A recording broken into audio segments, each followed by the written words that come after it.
कैसे हैं आप? मैं आपका स्वागत करती हूँ मेरे यूट्यूब चैनल में द केमिस्ट क्लब।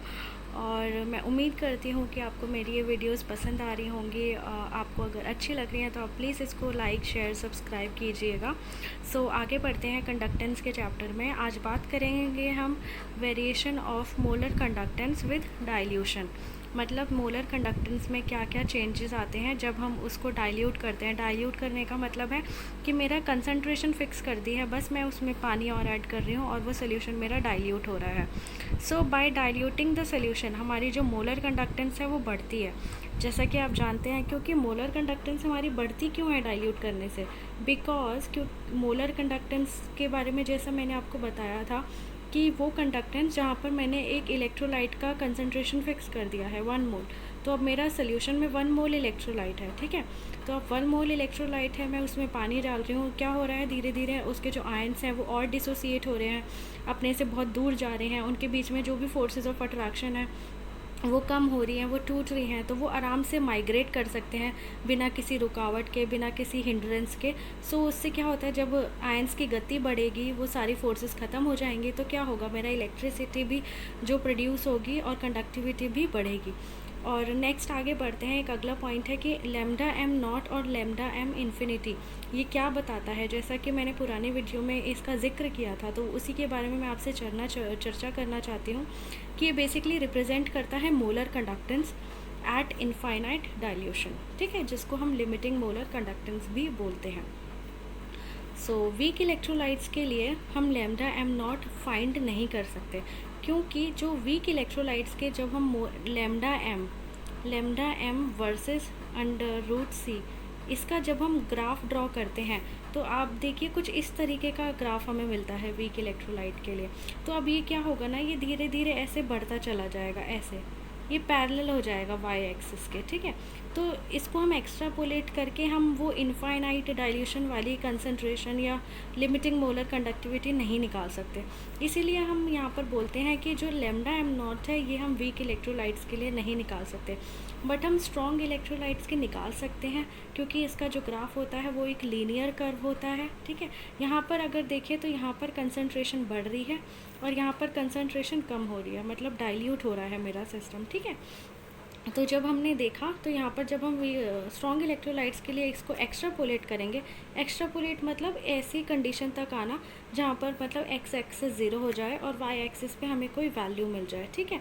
तो ये एक लिमिटिंग कंडीशन हमें मिलती है, तो वहाँ पर हम बोलते हैं eight infinite dilution strong electrolytes के लिए, ठीक है, हमें एक लिमिटिंग मोलर कंडक्टिविटी मिलती है।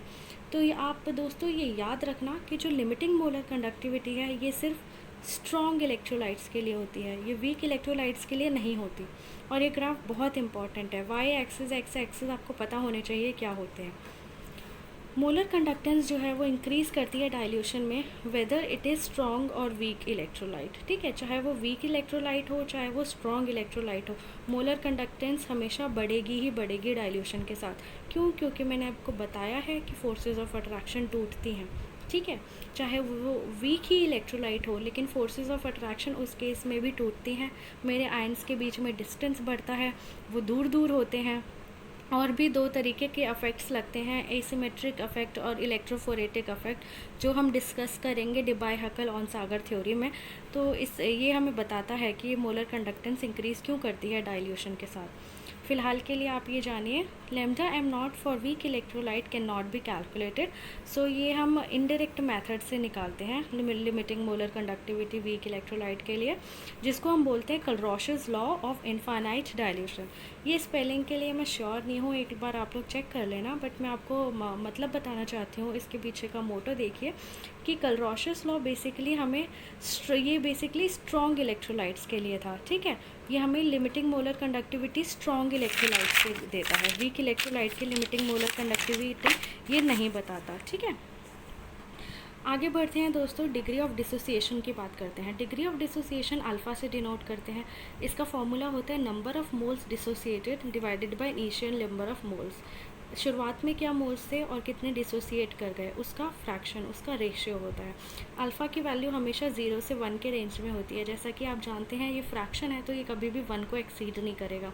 और ये पॉजिटिव वैल्यू है क्योंकि मोल्स हैं, ऊपर नीचे कंसनट्रेशन है, कंसनट्रेशन कभी नेगेटिव नहीं हो सकती, इसलिए ये हमेशा पॉजिटिव रहेगी।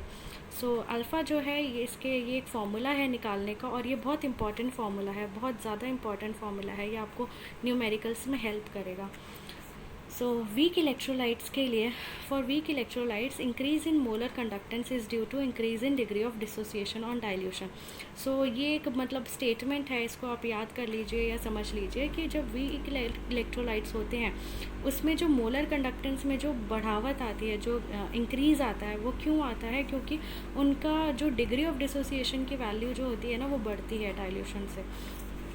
मैं आपको इसको एग्जाम्पल से बताती हूँ। जैसे CH3COOH है, ये हमारा वीक इलेक्ट्रोलाइट है, ये डिसोसिएट होता है CH3COO minus plus H plus में। तो आप देखिए ये क्या कहते हैं, ये मेरा एक इक्विलिब्रियम रिएक्शन है, ठीक है।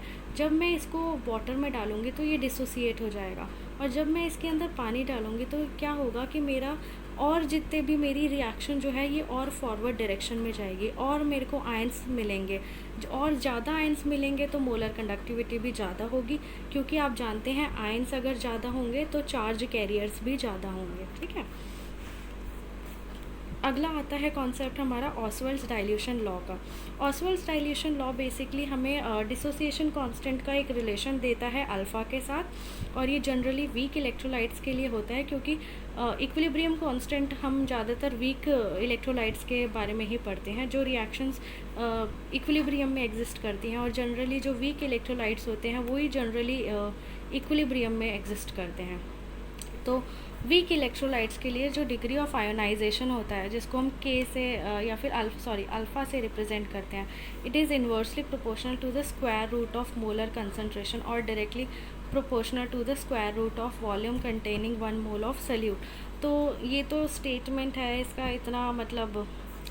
इतना मतलब कोई इम्पोर्टेंस नहीं है, तो बस आप इसको याद कर लीजिए कि जो डिग्री ऑफ आयोनाइजेशन है, जो अल्फ़ा है, ये जो अल्फ़ा है हमारा, ये इन्वर्सली प्रोपोर्शनल है किसके?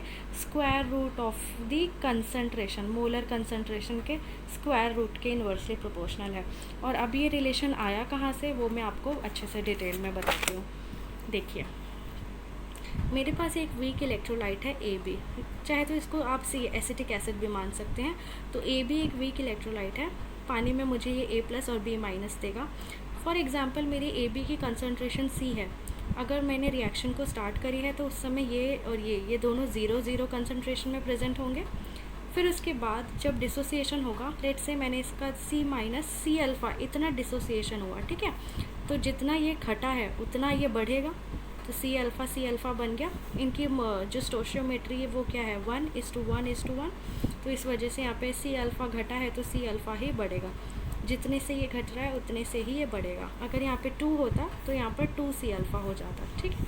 अब यहाँ पर Ka आपको पता है इक्विलिब्रियम कांस्टेंट हम कैसे लिखते हैं, products divided by reactants. So C multiplied by C divided by C minus C alpha का होल स्क्वायर हो जाएगा, divided by C minus C।